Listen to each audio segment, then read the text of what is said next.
আসসালামু আলাইকুম।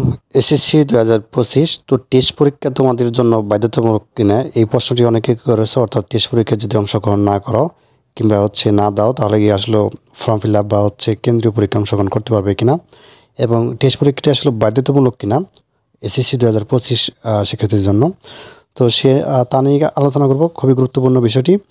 তো দেখো, এক হিসাবে টেস্ট পরীক্ষা বাধ্যতামূলক, আর এক হিসাবে বাধ্যতামূলক না।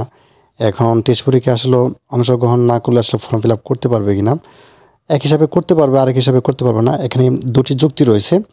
প্রথম কথা হচ্ছে, তুমি যদি অসুস্থ থাকো বা বড় ধরনের কোনো সমস্যা যদি না হয়, তাহলে দেখা যাচ্ছে তোমাকে কিন্তু টেস্ট পরীক্ষা দিতে হবে বা বাধ্যতামূলক তোমার জন্য, ঠিক আছে।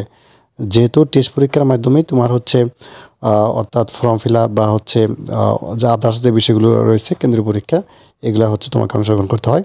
তো একটি অ্যানাউন্সমেন্ট দেখতে পাচ্ছ, যাদের সাজেশন লাগবে, জাস্ট মানবিক বিজ্ঞান এবং ব্যবসা শাখার জন্য অল সাবজেক্ট 200 টাকা। যে স্ক্রিন নাম্বারটি দেখতে পাচ্ছ, এই নাম্বারটির মধ্যে যোগাযোগ করতে পারো। এই নাম্বারটির মধ্যে হোয়াটসঅ্যাপ বা ইমো আছে, সেখানে যোগাযোগ করলে হবে, ঠিক আছে। সো যাদের লাগবে নিয়ে নাও, যেহেতু সামনে টেস্ট পরীক্ষা রয়েছে এবং ফাইনাল পরীক্ষাও তো দিতে হবে। তো নিয়ে নিতে পারো। তো যেটি বলতেছিলাম যে আসলে টেস্ট পরীক্ষা তুমি যদি অংশগ্রহণ না করো কোনো সমস্যা হবে কিনা।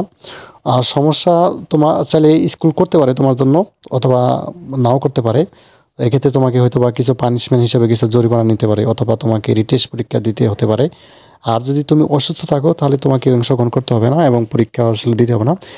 সেজন্য তোমাকে কারণ দেখাতে হবে এবং তোমার মেডিকেল রিপোর্ট দেখাতে হবে যে এই কারণে আমি টেস্ট পরীক্ষা অংশগ্রহণ করিনি। আশা করি বুঝতে পারছো বিষয়টি। ধন্যবাদ সবাইকে।